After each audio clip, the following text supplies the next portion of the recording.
Bien-aimés dans le Christ, la paix dans vos cœurs.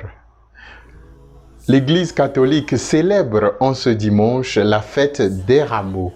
Les textes qui nous sont proposés sont de l'Isaïe au chapitre 50, le psaume 22, la lettre de Saint Paul aux Philippiens au chapitre 2 et l'évangile de Saint Matthieu au chapitre 26 à 27.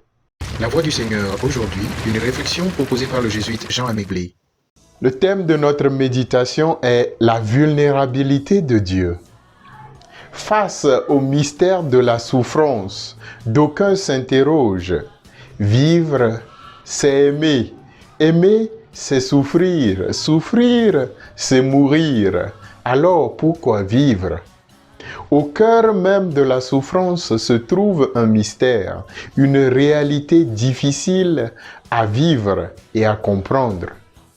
L'évangile de la Passion que nous écoutons en ce jour montre l'image d'un Dieu qui devient faible, subit à la fois la trahison de ses proches collaborateurs et qui est cloué sur une croix.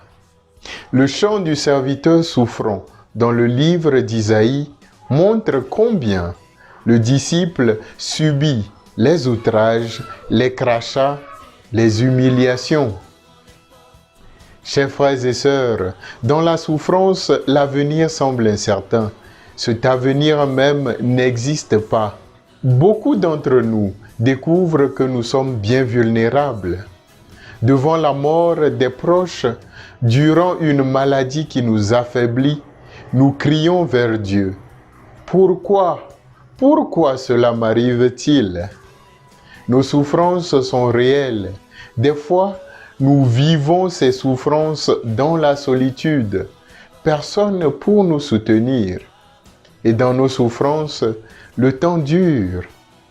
Comme le remarque saint Ignace, la divinité se cache et laisse la très sacrée humanité du Christ endurer tant d'extrême cruauté.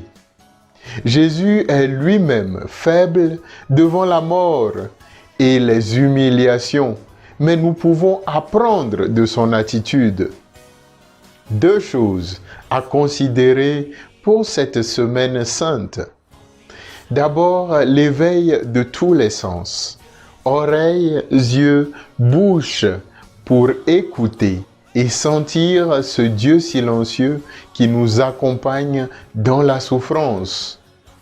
Même dans la souffrance, nous devons continuer à être des disciples de l'espoir. Ensuite, Jésus ne vit pas la souffrance pour nous montrer que Dieu prend plaisir à nos souffrances, mais qu'il comprend nos sentiments d'impuissance et de vulnérabilité. Dans la croix et la mort, Jésus est le modèle de l'empathie. En d'autres mots, il souffre comme cet ami silencieux à nos côtés. Il pleure quand nous pleurons, il souffre avec nous, il se sent faible avec nous et bien plus, il prend sur lui nos faiblesses. Que la méditation pendant cette semaine sainte nous aide à comprendre que le plus grand remède au désespoir, à la mort, à la souffrance, est l'amour. Au sage malgache de renchérir, le chagrin est comme un grand trésor, on ne s'en ouvre qu'à ses intimes.